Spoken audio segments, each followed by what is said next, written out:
전 세계가 한국 영화를 보고 충격에 빠졌습니다. 극장 안이 조용해집니다. 엔딩 크레딧이 올라가는데 아무도 일어나지 않습니다. 어떤 사람은 눈을 감고 있고 어떤 사람은 손등으로 뺨을 닦습니다. 이 장면이 지금 세계 곳곳에서 반복되고 있습니다.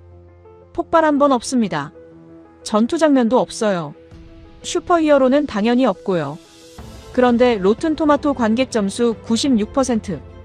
북미에서만 80개 도시 상영 중. 원래 일주일 예정이었던 상영이 영화 인기가 많아 계속 연장되고 있습니다. 더 놀라운 건 따로 있습니다. 대만, 호주, 미국에서 요리 크리에이터들이 똑같은 음식을 만들고 있어요. 보리밥에 말린 산나물, 된장. 570년 전 강원도 유배지의 밥상입니다. 산채 비빔밥이라는 음식이에요. 뉴욕 코리아타운 한 식당은 이 메뉴를 긴급 추가했는데 매일 품절입니다. 조선의 어린 왕 이야기가 어떻게 전 세계를 이렇게 만든 걸까요? 도대체 이 영화에는 무슨 힘이 있는 겁니까? 지금 공개됩니다. 한국 최고라고 댓글을 남겨주세요. 여러분의 구독과 좋아요는 아주 큰 힘이 됩니다. 또 다른 아시아 감성 과잉. 노트북 화면에 이 문장을 치고 있었습니다. 밤 11시 뉴욕 맨해튼 제 서재에서요. 아직 영화는 보지도 않았어요. 내일 오후 2시에 봐야 할 영화인데 벌써 리뷰 첫 문장을 써두고 있는 겁니다. 이상하게 들리시나요? 아닙니다. 이게 제 방식이었거든요. 35년 동안 말이죠. 저는 마이클 레인입니다. 뉴욕타임스에서 35년째 영화 칼럼을 쓰고 있어요. 칸, 베니스, 선댄스는 거의 빠짐없이 다녔고 할리우드 스튜디오 시사회는 일주일에 서너 번씩 들어갔습니다. 수천 편을 봤죠. 크리스토퍼 놀런의 인셉션 첫 시사회도 제가 썼고 제임스 카메론 아바타도 제가 먼저 봤습니다. 그러다 보면 압니다. 보기 전부터 결론이 나 있는 영화가 있다는 걸요. 한국 영화 왕과 사는 남자가 딱 그랬습니다. 조선시대, 16살 왕, 유배, 비극. 줄거리만 봐도 뻔했어요. 과거 회상 장면 길게 늘어지고 감정 과잉 연출에 미국 관객은 자막 읽느라 정신없고 써야 할 내용이 눈에 보이더군요. 그래서 미리 첫 문장을 써뒀습니다. 또 다른 아시아 감성 과잉. 나머지는 내일 극장 나오면서 채우면 되죠. 편하잖아요. 효율적이고요. 35년 하다 보니 이런 요령이 생기는 겁니다. 전화벨이 울린 건 그때였습니다. 편집장이었어요.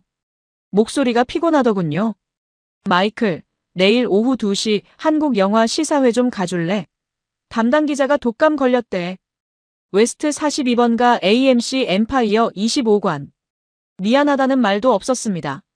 제가 한국 영화 전문가라서가 아니라 그냥 제가 비어 있었기 때문이었죠. 알겠다고 했어요. 어차피 할 일 없었으니까요. 전화를 끊고 영화 정보를 좀 더 찾아봤습니다. 한국에서 개봉 40일 만에 1340만 명 넘겼다고 하더군요. 대단한 숫자죠. 하지만 북미 시장과는 다른 이야기입니다. 한국 내수 흥행이 미국 극장가와 무슨 상관이 있겠어요. 로튼 토마토 점수를 봤습니다. 관객 점수 96%. 높긴 하네요. 하지만 참여자가 고작 몇십 명이었습니다. 대부분 한국계 미국인이겠죠.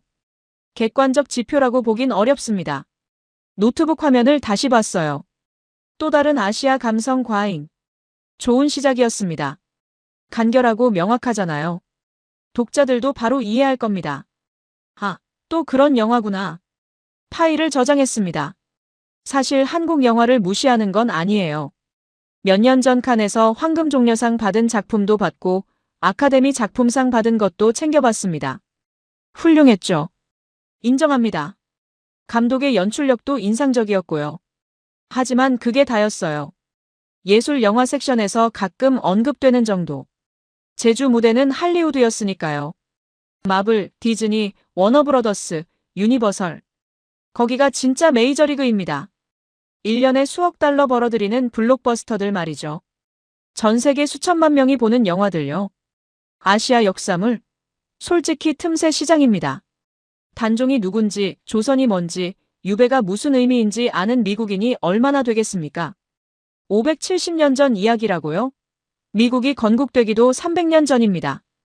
우리에겐 왕도 없었고 왕조도 없었어요. 그런 역사를 미국 관객이 공감할 수 있을까요? 의문이었습니다. 아내가 침실에서 나왔어요. 책을 읽다가 불빛을 본 모양이에요. 뭐 하냐고 묻더군요. 내일 한국 영화 시사회 간다고 했더니 아내가 웃었습니다. 당신이 한국 영화를? 놀라운데요. 살짝 비꼬는 투였죠. 아내도 압니다. 제가 할리우드 영화 외에는 별 관심이 없다는 걸요. 저는 어깨를 으쓱했어요. 이틀이면 끝날 일이야. 영화 보는데 2시간 반, 리뷰 쓰는데 서너 시간. 1000단어 정도면 충분합니다. 송고하고 끝이에요. 간단한 일이죠. 아내가 고개를 저으며 침실로 돌아갔습니다. 저는 노트북을 덮고 서재 창문을 열었어요. 맨해튼 야경이 보이더군요. 42번가 쪽 네온사인이 깜빡이고 있었습니다. 내일 오후 2시, 저기 어딘가에 있는 극장에 들어가면 되는 거죠. 2시간 반. 그 정도면 충분하다고 생각했습니다. 영화 한 편 보고 리뷰 한 편 쓰고 다시 제 일상으로 돌아오면 그만이잖아요. 35년 동안 수천 번 해온 일입니다. 이번에도 다르지 않을 거예요. 노트북을 덮었습니다. 맨해튼 야경이 창밖에 깔려 있었어요. 42번가 쪽 네온사인이 깜빡이고 있었습니다. 내일 오후 2시, 저기 어딘가에 있는 극장. 2시간 반짜리 영화 한 편. 저는 그냥 잠자리에 들었습니다. 극장에 들어선 건 오후 2시 10분쯤이었습니다. 웨스트 42번가 AMC 엠파이어 25관. 맨해튼 한복판이죠. 평일 낮인데도 사람이 꽤 있더군요. 대부분 아시아계 관객이었습니다. 예상했던 그림이에요. 좌석은 중간쯤 잡았습니다. 너무 앞도 뒤도 아닌 곳. 취재용으론 딱 좋죠. 노트와 펜을 꺼내 무릎 위에 올려놨어요. 어둠 속에서도 메모할 수 있게 작은 손전등도 준비했습니다. 35년 동안 써온 습관이에요. 불이 꺼지고 영화가 시작됐습니다. 한국어 대사가 흘러나왔어요. 당연히 못 알아듣죠. 화면 아래 영어 자막이 떴습니다. 읽기 시작했어요. 건성으로요. 그러면서 손목시계를 한번 봤습니다. 2시간 17분짜리 영화라더군요. 4시 반쯤이면 나갈 수 있겠네요. 처음 10분은 그냥 흘러갔습니다. 궁궐 장면, 정치적 음모, 왕위 찬탈. 뭔가 복잡해 보이는 인물 관계들. 솔직히 집중이 안 됐어요. 누가 누군지도 잘 모르겠고요. 단종이라는 소년 왕이 나오긴 했는데 그냥 어린애처럼 보였습니다. 노트에 몇 자 적었어요. 도입부 느림. 미국 관객에겐 낯선 설정. 그런데 20분쯤 지났을 때였습니다. 화면이 바뀌더군요. 궁궐이 아니라 산골 마을이 나왔어요. 강원도 영월이라고 자막이 떴습니다. 단종이 유배된 곳이죠. 배를 타고 강을 건너는 장면이었어요. 그때 처음으로 단종의 얼굴을 제대로 봤습니다. 16살이라고 했죠. 화면 속 소녀는 정말 16살처럼 보였어요. 왕이라기보다는 그냥 아이였습니다. 겁에 질린 얼굴로 강을 건너는 모습이 나오더군요. 자막을 좀 더 신경 써서 읽기 시작했습니다. 마을 사람들이 나왔어요. 촌장이라는 남자가 단종을 맞이하는 장면. 어색한 분위기였죠. 왕과 평민이 처음 만나는 거니까요. 대사가 오가는데 이상하게 웃음이 나왔습니다. 주변 관객들도 웃고 있었어요. 코미디였나? 비극이라고 들었는데? 혼란스러웠습니다. 하지만 계속 봤어요. 이제 시계는 안 봤습니다. 그리고 40분쯤 지났을 때 그 장면이 나왔습니다. 밥상이었어요. 마을 사람들이 단종을 위해 음식을 준비하는 장면이었습니다. 화려하지 않았어요. 그냥 소박한 밥상. 보리밥, 된장국, 나물 몇 가지. 그게 전부였죠. 단종은 처음엔 손을 대지 않았습니다. 왕이 평민의 밥을 먹는다는 게 받아들여지지 않았던 거죠. 하지만 촌장이 먼저 숟가락을 들었고 마을 사람들도 자연스럽게 앉았어요. 그리고 함께 밥을 먹기 시작했습니다. 카메라가 단종의 얼굴을 클로즈업했어요. 처음으로 웃는 표정이었습니다. 진짜 웃음이었어요. 연기가 아니라 정말로 행복해 보이는 얼굴. 제 손이 멈췄습니다. 펜을 들고 있었는데 메모를 못하고 있더군요. 그냥 화면만 보고 있었어요. 1시간이 지났습니다. 영화는 점점 깊어졌어요. 단종과 마을 사람들의 관계가 쌓여가는 과정. 웃기다가도 슬프고 따뜻하다가도 먹먹했습니다. 자막을 읽는 게 아니라 화면을 보고 있었어요. 그리고 그 장면이 나왔습니다. 창문 나무살이 부러지는 장면. 촌장이 단종의 방 창문을 고치다가 나무살이 부러지는 소리를 듣는 순간이었어요. 그 소리가 무엇을 의미하는지 아는 표정. 배우의 얼굴에 모든 감정이 담겨 있었습니다. 말 한마디 없이요. 극장이 조용해졌습니다. 숨소리마저 들릴 것 같았어요. 그리고 마지막 30분이 시작됐습니다. 단종이 죽음을 맞이하는 과정이었어요. 자막에 이런 대사가 떴습니다. 절대 저들 손에 죽기는 싫다. 단종이 스스로 선택한 죽음이었죠. 활 시위를 목에 거는 장면이 나왔습니다. 촌장에게 강을 건너게 해달라고 부탁하는 모습. 처음 청령포에 왔을 때 뗏목을 잡아당기던 그 장면과 똑같은 구도였어요. 하지만 이번엔 의미가 달랐습니다. 강을 건넌다는 건 저승으로 간다는 뜻이었으니까요. 제 손이 떨렸습니다. 펜이 무릎에서 떨어졌어요. 춥지 않았습니다. 그냥 화면만 봤습니다. 강물에 떠있는 작은 몸. 촌장이 물속으로 뛰어드는 모습. 종이처럼 가벼운 시신을 건져 올리는 장면. 그때였습니다. 뭔가 뺨을 타고 흐르는 게 느껴졌어요. 눈물이었습니다. 엔딩 크레딧이 올라가기 시작했어요. 극장 안이 조용했습니다. 아무도 일어나지 않았어요. 다들 그냥 앉아 있었습니다. 저도 앉아 있었습니다. 손을 뺨에 갖다 댔어요. 젖어 있더군요. 언제부터 울고 있었는지 모르겠습니다. 자각하지 못했어요. 60년 가까이 영화를 봤습니다. 수천 편을 봤어요. 울어본 적이 몇 번 있나요? 손에 꼽을 정도입니다. 그것도 대부분 젊었을 때 일이고요. 근데 지금 울고 있었습니다. 조선시대 16살 소년의 이야기를 보고요. 한국어도 모르고 역사도 모르는 제가 말이죠. 왜 울었을까요? 모르겠습니다. 설명할 수가 없었어요. 불이 켜졌습니다. 사람들이 일어나기 시작했어요. 저도 일어났습니다. 노트를 주웠어요. 메모는 거의 안 돼 있었습니다. 첫 10분치만 적혀 있고 나머지는 백지였죠. 극장 밖으로 나왔습니다. 맨해튼 거리에 햇살이 눈부셨어요. 시계를 봤습니다. 4시 40분. 예상보다 10분 늦게 끝났네요. 주머니에서 핸드폰을 꺼냈습니다. 편집장한테 문자를 보내야 했어요. 취재 끝났다고요. 하지만 손가락이 움직이지 않았습니다. 뭘 써야 할까요? 또 다른 아시아 감성 과잉. 핸드폰 화면에 그 문장을 치다가 멈췄습니다. 맨해튼 거리 소음이 귀를 치고 들어왔어요. 택시 경적, 공사 소리, 누군가의 웃음소리. 아까까지 극장 안에 있었던 게 맞나 싶었습니다. 핸드폰을 주머니에 넣었어요. 걸었습니다. 어디로 가는지는 몰랐습니다. 극장 밖 거리에서 편집장한테 전화를 걸었습니다. 3번 신호음이 울린 뒤 봤더군요. 어떻게 됐냐고 묻는 목소리. 리뷰는 언제 들어오냐고요. 저는 잠시 말을 멈췄습니다. 그리고 입을 열었어요. 한국 가야 할 것 같습니다. 편집장이 뭐라고 했냐고요? 전화기 너머로 당황하는 기색이 느껴졌습니다. 한국? 왜? 리뷰 쓰면 되는 거 아니야? 맞는 말이죠. 리뷰만 쓰면 됩니다. 극장에서 나와서 카페 앉아서 1000단어 쳐내면 끝이에요. 35년 동안 그렇게 해왔으니까요. 하지만 이번엔 달랐습니다. 현지 취재가 필요합니다. 그렇게 말했어요. 이 영화가 한국에서 1300만 명 넘게 동원했다는 게 단순한 흥행 기록이 아닐 수 있습니다. 뭔가 더 큰 이야기가 있을 것 같아요.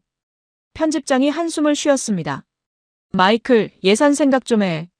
한국까지 가서 취재할 만한 건가? 모르겠습니다. 솔직히요. 하지만 가야 할 것 같았어요. 편집장이 며칠이나 걸릴 거냐고 물었습니다. 사흘이면 됩니다. 그렇게 답했죠.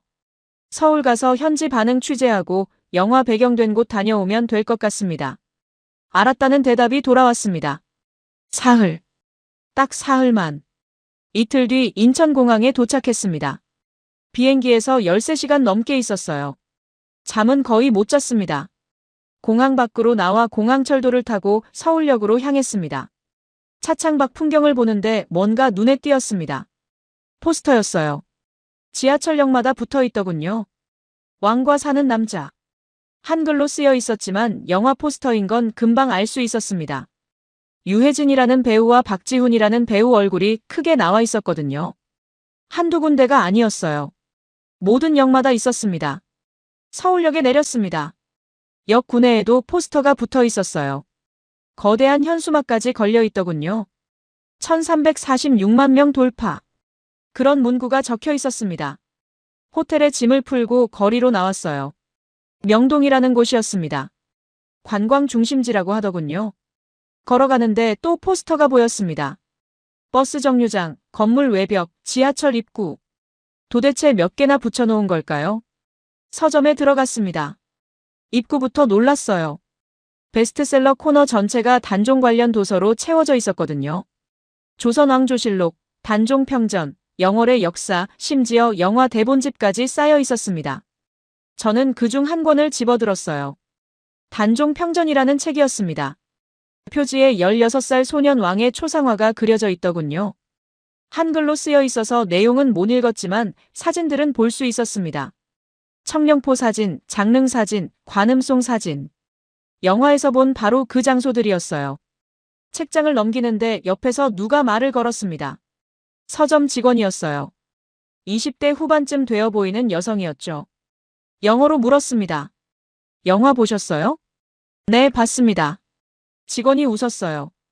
요즘 이 책들이 제일 많이 나가요. 영화 보고 오신 분들이 다 사가세요. 한국 사람들도 외국 사람들도요. 외국 사람들도요? 네. 어제도 중국 분이 3권 사가셨어요. 읽지도 못하는데 그냥 갖고 싶다고 하시더라고요. 저는 책을 다시 내려다봤습니다. 570년 전 죽은 소년. 그 이야기가 지금 서점 베스트셀러 코너를 채우고 있었습니다. 책을 다시 꽂아두고 밖으로 나왔어요. 지하철을 탔습니다. 영월 가는 기차표를 예매하러 서울역으로 가는 길이었어요. 앉았는데 옆자리에 할머니 한 분이 계셨습니다. 흰머리에 안경을 쓴 분이었죠. 손에 스마트폰을 들고 뭔가 듣고 있었어요.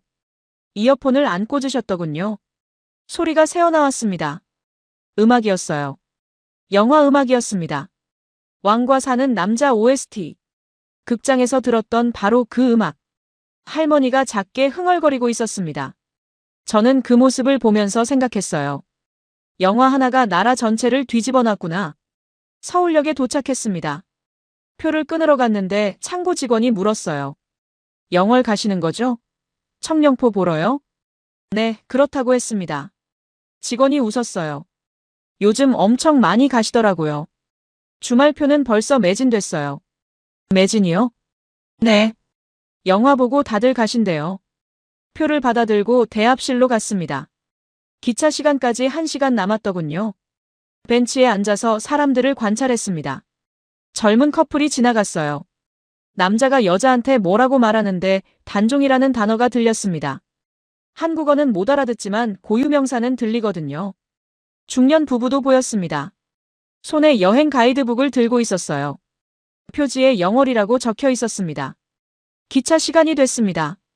플랫폼으로 내려가 기차에 올라탔어요. 창가 자리에 앉았습니다. 기차가 출발했어요. 서울역을 벗어나면서 풍경이 바뀌기 시작했습니다. 빌딩이 줄어들고 산이 늘어났어요.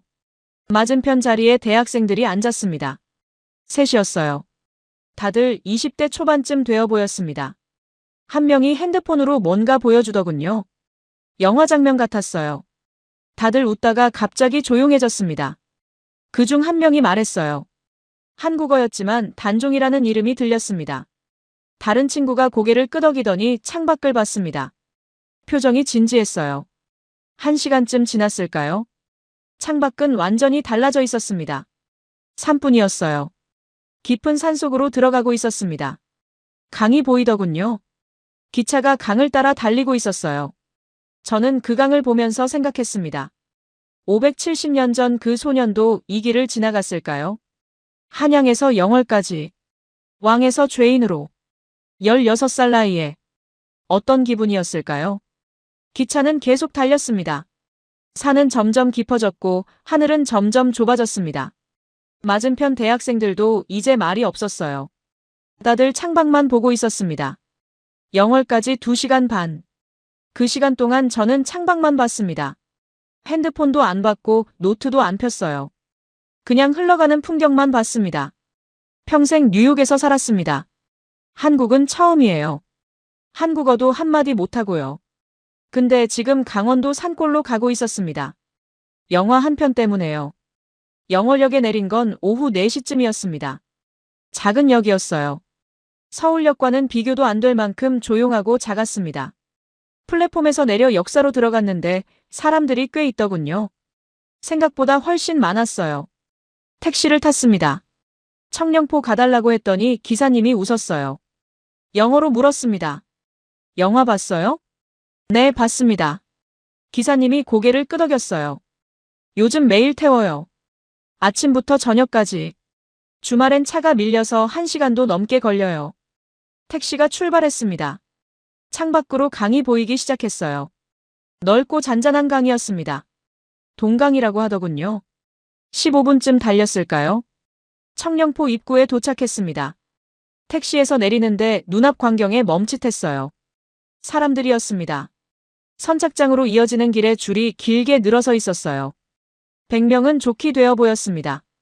아니, 어쩌면 더 많았을지도 모르죠. 저는 줄 끝으로 걸어갔습니다. 앞 사람한테 물었어요. 얼마나 기다려야 하냐고요. 중년 남자였는데 한국어로 뭐라고 하더니 손가락 3개를 폈습니다. 3시간이라는 뜻인가 봐요. 3시간이요?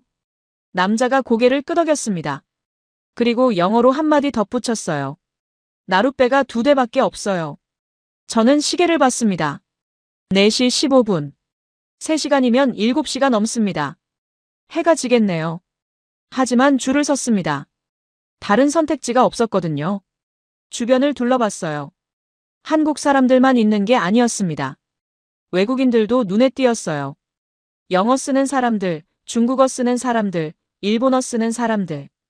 각국 언어가 들렸습니다. 바로 앞에 젊은 남자 2명이 서 있었어요.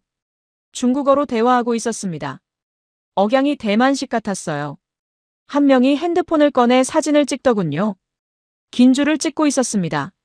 옆에서 여자 목소리가 들렸습니다. 영어였어요. 호주 억양 같았습니다. 30대 초반쯤 되어 보이는 여성이 남자친구로 보이는 사람과 얘기하고 있었어요. 이렇게 줄이 길 줄 몰랐어. 하지만 꼭 가고 싶었어. 영화 보고 나서 계속 생각났거든. 남자가 고개를 끄덕였습니다. 나도. 그 마지막 장면. 강물 장면 말이야. 여자가 말을 잇지 못했어요. 그냥 조용히 앞을 봤습니다. 줄은 천천히 움직였습니다. 1시간쯤 지났을까요? 조금씩 앞으로 갔지만 여전히 선착장은 멀었어요. 하지만 아무도 떠나지 않았습니다. 다들 묵묵히 기다리고 있었어요. 저도 기다렸습니다. 노트를 꺼내려다가 다시 가방에 넣었어요. 뭘 써야 할지 모르겠더군요. 그냥 서서 사람들을 봤습니다. 앞쪽에서 한국어가 들렸습니다. 나이든 부부였어요. 70대쯤 되어 보였습니다. 할머니가 할아버지한테 뭐라고 말했는데 단종이라는 이름이 들렸어요. 할아버지가 고개를 끄덕이며 강 쪽을 가리켰습니다. 2시간이 지났습니다. 해가 기울기 시작했어요. 산 너머로 노을이 지고 있었습니다. 강물이 주황빛으로 물들었죠. 드디어 선착장이 보였습니다. 나룻배가 강을 건너오고 있었어요. 작은 배였습니다. 한 번에 20명 정도 탈 수 있을 것 같았어요. 배가 도착했습니다. 사람들이 내렸고 새로운 사람들이 탔습니다. 제 차례는 아직이었어요. 한 번 더 기다려야 했습니다. 15분 뒤 다시 배가 왔습니다. 이번엔 제 차례였어요. 줄을 따라 배에 올라탔습니다. 나무 벤치에 앉았어요. 배가 꽉 찼습니다. 뱃사공이 밧줄을 풀었습니다. 배가 천천히 움직이기 시작했어요. 강을 건너기 시작한 겁니다. 저는 손을 난간에 올렸습니다. 강물이 흐르고 있었어요. 잔잔하게요. 소리도 거의 안 났습니다. 배는 조용히 미끄러지듯 나아갔죠. 주변 사람들도 말이 없었습니다. 다들 조용히 강을 보고 있었어요. 저도 강을 봤습니다. 그리고 생각했어요. 570년 전에도 누군가 이 강을 건넜다고. 16살 소년이, 왕이었던 소년이 배를 타고 이렇게 건넜을 거라고. 어떤 기분이었을까요? 한양을 떠나 이곳까지 오는 동안 무슨 생각을 했을까요? 돌아갈 수 있을 거라고 믿었을까요? 아니면 이미 알고 있었을까요? 다시는 돌아가지 못한다는 걸요. 1분이었습니다. 뱃사공이 말했어요. 강을 건너는데 1분밖에 안 걸린다고요. 하지만 그 1분이 오래 느껴졌습니다. 570년처럼 느껴졌어요. 배가 반대편에 닿았습니다. 청령포였습니다. 사람들이 일어나 내리기 시작했어요. 저도 일어났습니다. 배에서 내려 땅을 밟았어요. 발밑이 단단했습니다. 흙이었어요. 570년 동안 그 자리에 있던 땅이었습니다. 고개를 들었습니다. 소나무 숲이 보였어요. 오래된 나무들이 하늘을 향해 뻗어 있었습니다. 그 사이로 오솔길이 나 있었죠. 사람들이 그 길로 걸어가기 시작했습니다. 저도 걸어갔어요. 한 발 한 발 내디뎠습니다.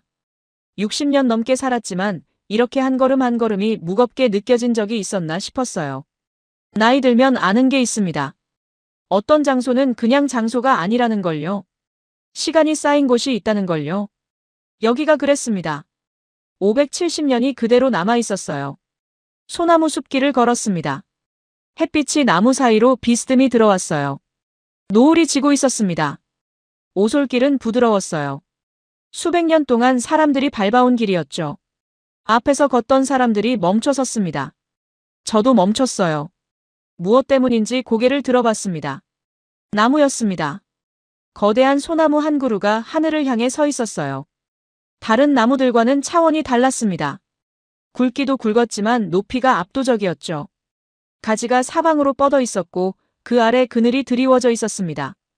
안내판이 있었어요. 한글과 영어로 쓰여 있더군요. 관음송. 수령 600년 이상. 단종의 슬픔을 보고 들었다는 의미에서 볼관, 들을 음자를 써서 이름 붙였다고 했습니다. 600년. 그 말이 가슴에 박혔어요. 이 나무가 600년을 여기 서 있었다는 겁니다. 단종이 여기 있었을 때도 서 있었던 나무였어요. 그 소년이 이 나무를 봤다는 뜻이죠. 나무 아래 서서 하늘을 올려다봤을 겁니다. 한양을 그리워하면서요. 저는 나무 앞으로 걸어갔습니다. 나무 껍질이 거칠었어요. 손을 갖다 댔습니다. 차갑고 단단했죠. 600년이 만져지는 기분이었어요. 옆에서 영어가 들렸습니다.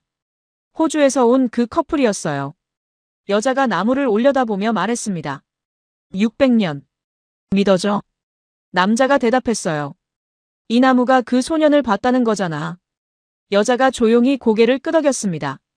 저는 그들을 보다가 다시 나무를 봤어요. 사람들이 하나 둘 나무 앞에 서서 올려다보고 있었습니다. 아무도 말이 없었어요. 앞으로 걸어갔습니다. 조금 더 가니 작은 돌탑이 보였어요. 망향탑이라고 했습니다.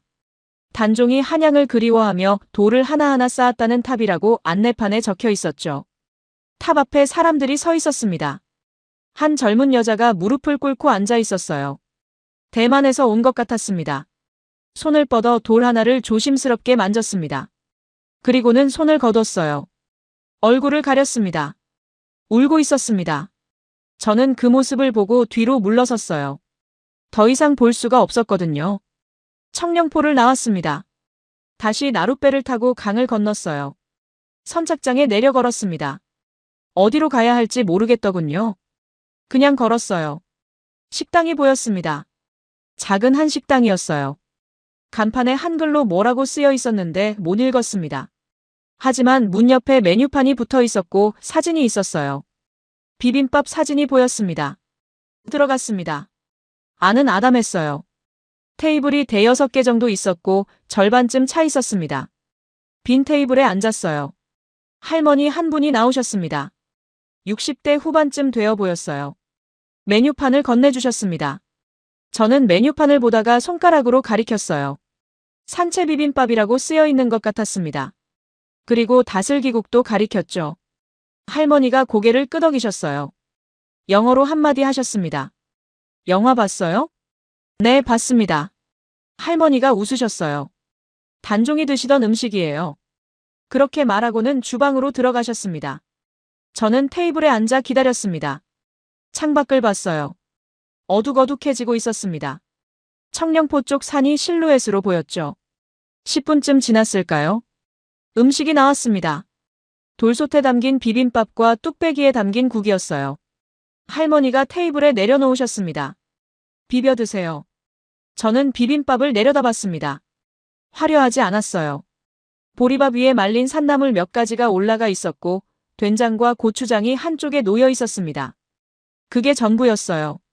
숟가락을 들었습니다. 비비기 시작했어요. 밥과 나물이 섞이면서 색깔이 바뀌었습니다. 고추장의 빨간색과 된장의 갈색이 어우러졌죠. 첫 숟갈을 떴습니다. 입에 넣었어요. 맛이 퍼졌습니다. 단순했어요. 복잡한 맛이 아니었습니다. 그냥 곡식과 나물과 된장 맛이었어요. 산의 맛이었습니다.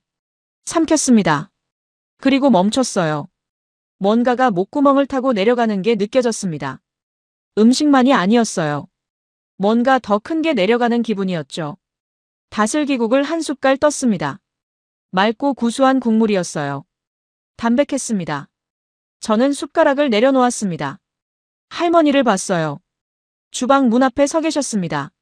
물었습니다. 이게 정말 단종이 먹던 음식인가요? 할머니가 고개를 끄덕이셨어요. 옛날부터 이렇게 해 먹었어요. 산에서 나는 것들로요. 화려한 건 없어요. 그냥 이렇게요. 그냥 이렇게. 그 말이 가슴에 박혔습니다. 570년 전에도 누군가 이런 밥상을 차렸을 겁니다. 왕이었던 소년 앞에요. 궁궐수라상 같은 건 차릴 수 없었겠죠. 그냥 산에서 나는 것들로 있는 것들로 정성껏 차렸을 겁니다. 그리고 그 소년은 그걸 먹었을 거예요. 처음엔 거부했을지도 모르죠. 하지만 결국엔 먹었을 겁니다. 왕과 백성 사이의 벽이 무너진 순간이었죠. 저는 다시 숟가락을 들었습니다. 천천히 먹었어요. 한 숟갈 한 숟갈요. 급하게 먹지 않았습니다. 맛을 느끼면서 먹었어요. 60년 넘게 살았습니다. 뉴욕에서 온갖 레스토랑을 다녔어요. 미슐랭 스타 받은 곳도 가봤고 유명 셰프가 만든 요리도 먹어봤습니다. 하지만 이 밥 한 그릇이 다르게 느껴졌어요. 왜일까요? 화려하지 않았거든요. 비싸지도 않았고요. 그냥 단순한 밥이었습니다. 하지만 무게가 있었어요. 570년의 무게가요. 밥 한 그릇이 역사책이 된 기분이었습니다. 다 먹었습니다. 돌솥 바닥까지 깨끗하게요. 다슬기국도 다 마셨습니다. 계산을 하고 밖으로 나왔어요. 밤이었습니다. 별이 보였어요. 뉴욕에서는 볼 수 없는 별들이었습니다. 저는 하늘을 올려다봤습니다. 그 소년도 이 별을 봤을까요? 청령포 나무 아래서요. 한양을 그리워하면서요. 다음 날 아침 일찍 호텔을 나왔습니다. 영월 시내 작은 호텔이었어요. 아침 8시쯤 됐을까요? 택시를 잡아 타고 장릉으로 가달라고 했습니다. 기사님이 물었어요. 영화 보셨죠? 이제 익숙한 질문이었습니다. 네, 봤습니다.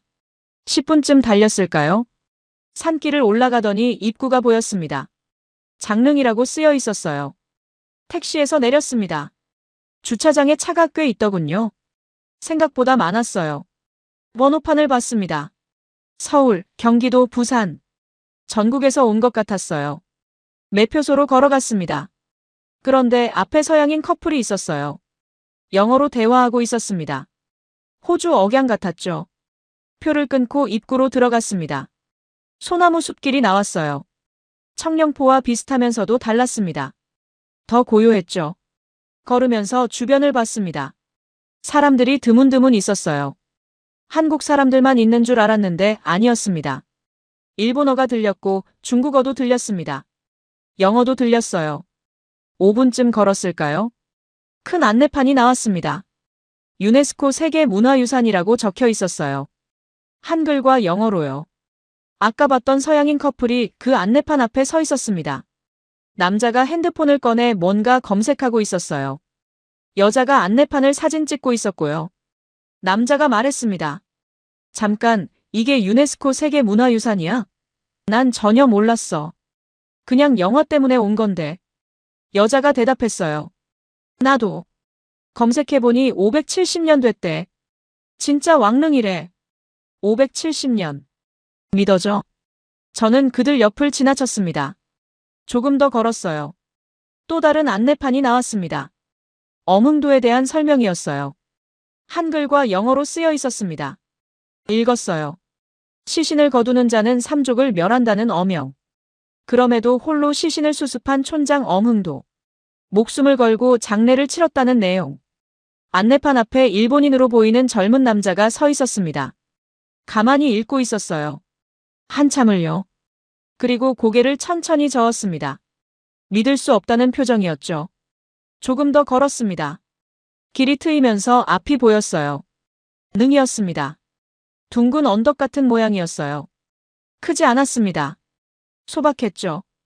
봉분 앞에 상석이 있었고 그 주변으로 소나무들이 둘러싸고 있었습니다. 그런데 소나무들이 이상했어요. 곧게 서 있지 않았습니다. 전부 능 쪽으로 기울어져 있었어요. 마치 절을 하듯이요.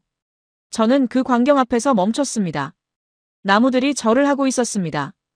570년 동안요. 능 앞에 사람들이 있었어요. 한국인 노부부가 서 있었습니다. 70대쯤 되어 보였어요. 할아버지가 깊게 허리를 숙였습니다. 할머니도 같이 절을 했어요. 그리고 한참을 그렇게 서 있었습니다. 그 옆에 호주에서 온 것 같은 서양인 남자가 서 있었어요. 아까 주차장에서 봤던 그 커플 중 남자였습니다. 한국인 노부부가 절하는 모습을 보고 있었죠. 그리고 천천히 고개를 숙였습니다. 설명을 들어서도 아니었어요. 누가 시켜서도 아니었습니다. 그냥 자연스럽게요. 그 광경을 보고 따라한 겁니다. 여자친구도 옆에서 고개를 숙였어요. 저는 그 모습을 보면서 주머니에서 취재 수첩을 꺼냈습니다. 펜도 꺼냈어요. 뭔가 적으려고 했습니다. 수첩을 펼쳤습니다. 그리고 멈췄어요. 뭘 써야 할까요? 나무의 각도? 방문객 국적? 절하는 사람 수? 아니었습니다. 이건 숫자로 쓸 수 있는 게 아니었어요. 570년 전 목숨 걸고 시신을 거둔 사람의 이야기가 지금 여기서 외국인을 고개 숙이게 만들고 있었습니다. 설명도 안 했는데요. 강요도 안 했는데요. 그냥 자연스럽게 그렇게 되고 있었어요. 저는 펜을 내렸습니다. 수첩을 덮었어요. 다시 주머니에 넣었습니다. 능 앞으로 걸어갔습니다. 상석 앞에 섰어요. 봉분을 올려다봤습니다. 작았습니다. 하지만 무게가 있었습니다. 뒤에서 중국어가 들렸습니다. 대만 억양이었어요. 젊은 여자 둘이 대화하고 있었습니다. 이 나무들 봐. 전부 능 쪽으로 기울어져 있어. 영화에서 본 것보다 더 감동적이야. 정말로 절하고 있는 것 같아. 600년 동안 이렇게 서 있었대. 믿어져? 저는 다시 나무들을 봤습니다. 600년. 그 시간 동안 이 나무들은 여기 서서 지켜왔던 겁니다. 16살의 죽은 소년을요. 그리고 지금 전 세계 사람들이 여기 와서 그 나무들과 함께 고개를 숙이고 있었습니다. 할리우드가 만들 수 있을까요? 10억 달러를 쏟아부으면 만들 수 있을까요? CGI로 나무를 만들고 세트를 지으면 될까요? 안 됩니다. 600년은 돈으로 살 수 없거든요. 저도 고개를 숙였습니다. 왜 숙였는지 모르겠습니다. 기독교인이라 절은 안 합니다. 하지만 고개가 숙여졌어요. 그리고 생각했습니다. 이건 단순한 관광지가 아니라고요. 영화 세트장도 아니라고요. 이건 570년 동안 끊어지지 않은 기억이라고요. 뉴욕에 도착한 건 같은 날 저녁이었습니다. 시차 때문에 그래요. 13시간을 비행기에서 보냈는데 같은 날로 돌아온 겁니다. 시간을 거슬러 온 기분이었죠. 집에 들어갔습니다. 아내가 반겼어요. 어땠냐고 물었습니다. 저는 좋았다고만 했습니다. 피곤하다고 서재에서 작업 좀 하겠다고 말했죠. 서재로 들어갔어요. 노트북을 켰습니다. 화면이 밝아졌어요. 파일을 열었죠. 며칠 전에 만들어뒀던 파일이었습니다. 리뷰 초안이 저장돼 있었어요. 또 다른 아시아 감성 과잉. 그 문장이 화면에 떠 있었습니다. 저는 그걸 보면서 웃음이 나왔어요. 쓴웃음이었습니다. 마우스를 움직였습니다. 전체 선택. 삭제. 화면이 하얗게 비었습니다. 커서만 깜빡이고 있었어요. 뭘 써야 할까요? 손가락을 키보드 위에 올렸습니다. 하지만 움직이지 않았어요. 머릿속이 복잡했습니다. 청령포의 관음송, 산채 비빔밥, 장릉의 소나무들. 너무 많은 이미지가 뒤섞여 있었죠. 정리가 안 됐습니다. 브라우저를 열었어요. 검색창에 쳤습니다. 더 킹스워든 로튼 토마토. 엔터를 쳤습니다. 페이지가 떴어요. 관객 점수 96%. 높은 점수죠. 하지만 숫자보다 리뷰들이 눈에 들어왔습니다. 스크롤을 내렸습니다. 영어 리뷰들이 쭉 나열돼 있었어요. 읽기 시작했습니다. 역사를 전혀 모르고 봤지만 울음을 멈출 수 없었다. 결말을 알면서도 멈출 수 없었다. 리뷰어 이름을 봤습니다. 제니퍼 M. 한국계 이름이 아니었어요.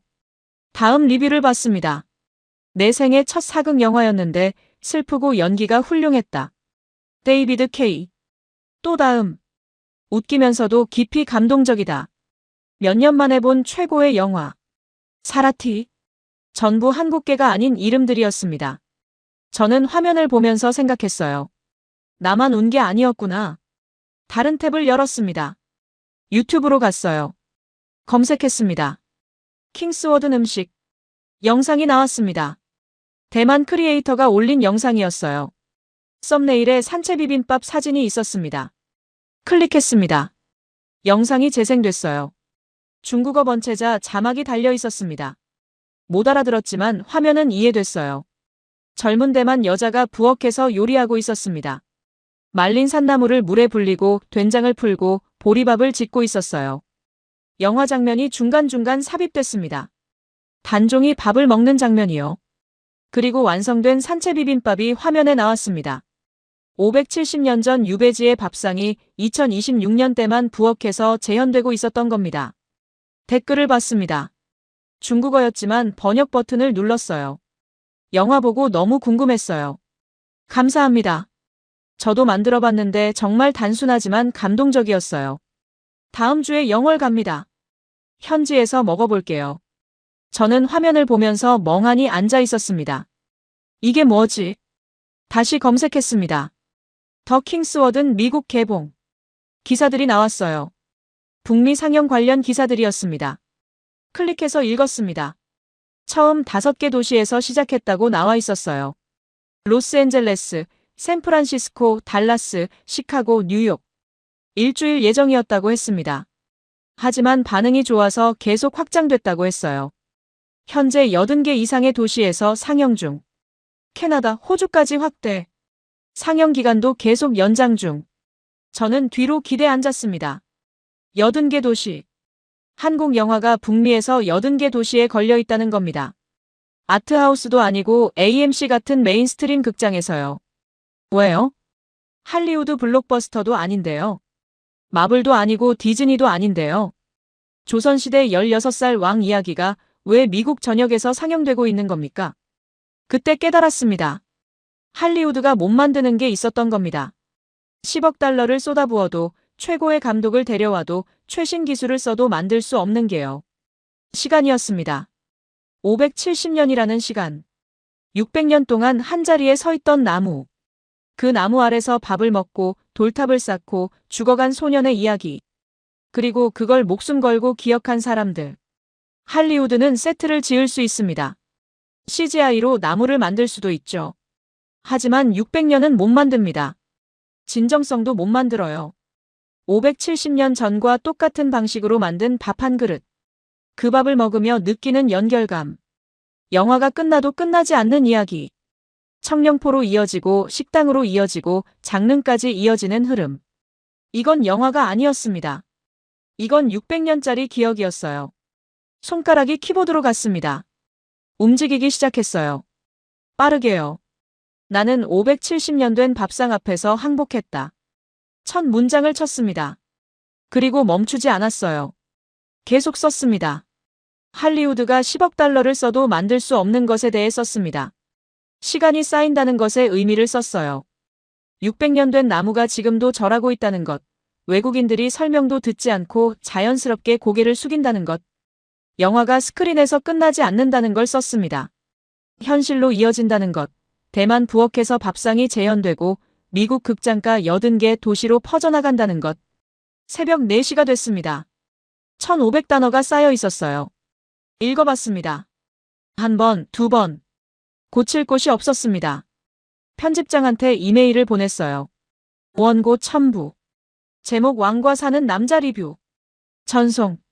노트북을 덮었습니다. 창문을 열었어요. 새벽 공기가 들어왔습니다. 맨해튼 불빛이 아직 켜져 있었죠. 핸드폰을 꺼냈습니다. 아내한테 전화를 걸었어요. 몇 번 신호음 뒤 받았습니다.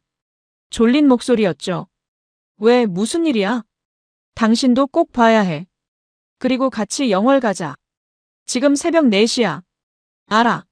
근데 진짜야. 할리우드가 절대 못 만드는 걸 봤어. 아내가 잠시 조용했습니다. 그리고 물었어요. 마이클, 당신 변했어. 저는 웃었습니다. 변한 게 아니야.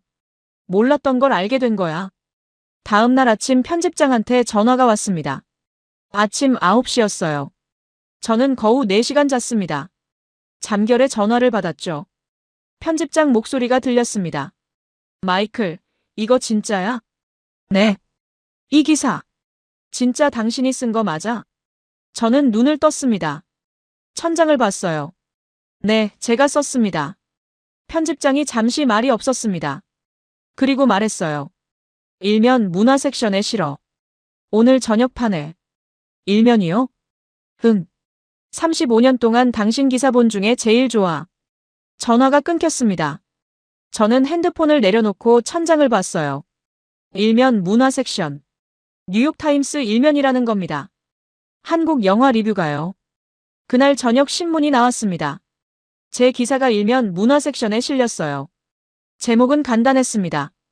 나는 570년 된 밥상 앞에서 항복했다. 부제가 붙어 있었죠.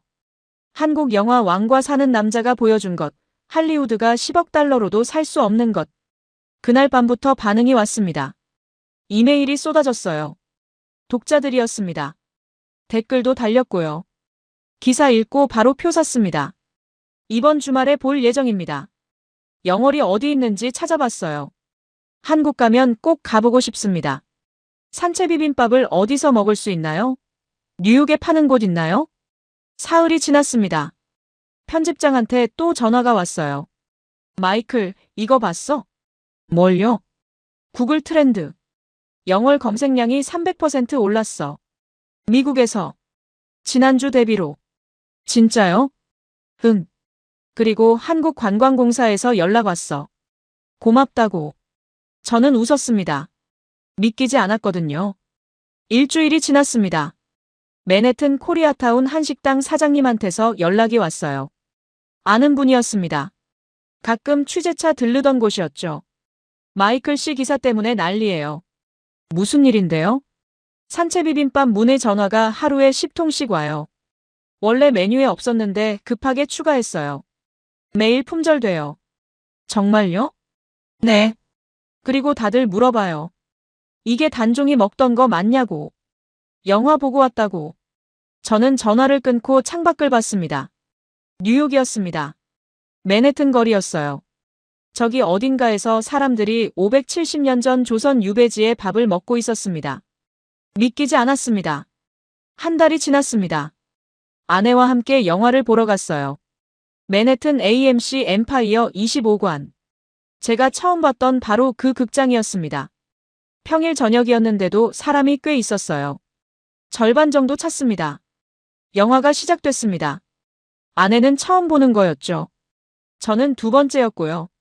하지만 또 울었습니다. 밥상 장면에서, 창문 나무살 부러지는 장면에서, 강물 장면에서. 아내도 울고 있었어요. 엔딩 크레딧이 올라갔습니다. 극장을 나왔어요. 아내가 말했습니다. 당신 말이 맞았어.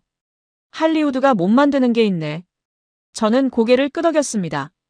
집으로 걸어가는 길에 아내가 물었어요. 우리 정말 영월 갈 거야? 응. 같이 가자. 언제? 내년 봄. 꽃 필 때. 아내가 웃었습니다. 알았다고 했어요. 그날 밤 서재에 앉았습니다. 노트북을 켰어요. 메일을 확인했습니다. 독자 메일이 또 와 있었습니다. 수십 통이요. 하나를 열어봤습니다. 마이클 레인 씨, 기사 읽고 영화 봤습니다. 그리고 한국행 티켓을 샀습니다. 5월에 갑니다. 영월에 갈 겁니다. 600년 된 나무를 보고 싶습니다. 고맙습니다. 서명은 제니퍼라고 돼 있었어요. 저는 화면을 보면서 생각했습니다. 영화 한 편이 이렇게 많은 걸 바꿀 수 있구나. 극장에서 시작해서 뉴욕까지 왔고 다시 한국으로 돌아가고 있었습니다. 사람들이 움직이고 있었어요. 미국에서, 대만에서, 호주에서. 영월로요. 570년 전 16살 소년이 갇혔던 그곳으로요. 왜일까요? 답은 영화 속에 있었습니다. 영화가 건드린 건 한국의 역사가 아니었어요. 부당함에 대한 분노였습니다. 무고하게 죽은 사람에 대한 슬픔이었죠. 그리고 그 사람을 끝까지 지키려 했던 이들에 대한 존경이었습니다. 그건 국경을 넘습니다. 시대도 넘고요. 570년이 지났지만 여전히 가슴을 울리는 이유였습니다. 저는 답장을 썼습니다. 짧게요. 영월에 가시면 나룻배를 타세요. 1분짜리 뱃길입니다. 하지만 570년처럼 느껴질 겁니다. 그리고 청령포에서 나오면 근처 식당에 들르세요. 산채 비빔밥을 드세요. 화려하지 않습니다. 하지만 무게가 있어요. 전송 버튼을 눌렀습니다. 노트북을 덮었어요. 내년 봄, 아내와 함께 다시 그 나룻배를 탈 겁니다. 창문을 열었어요. 밤 공기가 들어왔습니다. 문득 생각났습니다. 나룻배 위에서 뺨을 타고 흘렀던 눈물이요. 그때는 왜 우는지 몰랐습니다. 이해할 수 없었죠. 하지만 지금은 알 것 같았어요. 570년 전 그 소년의 슬픔이 제게 닿았던 겁니다. 시간을 건너서요. 언어를 넘어서요. 사람의 마음은 그렇게 연결되나 봅니다. 600년이 지나도 바다를 건너도 문화가 달라도요. 그게 영화가 보여준 거였습니다. 그게 한국이 가진 거였어요. 570년을 기억하는 힘. 한 사람을 잊지 않는 마음. 그리고 그걸 영화로, 밥상으로, 나무로 전하는 방법. 할리우드는 그걸 못 만듭니다. 10억 달러를 써도요. 600년은 돈으로 살 수 없으니까요.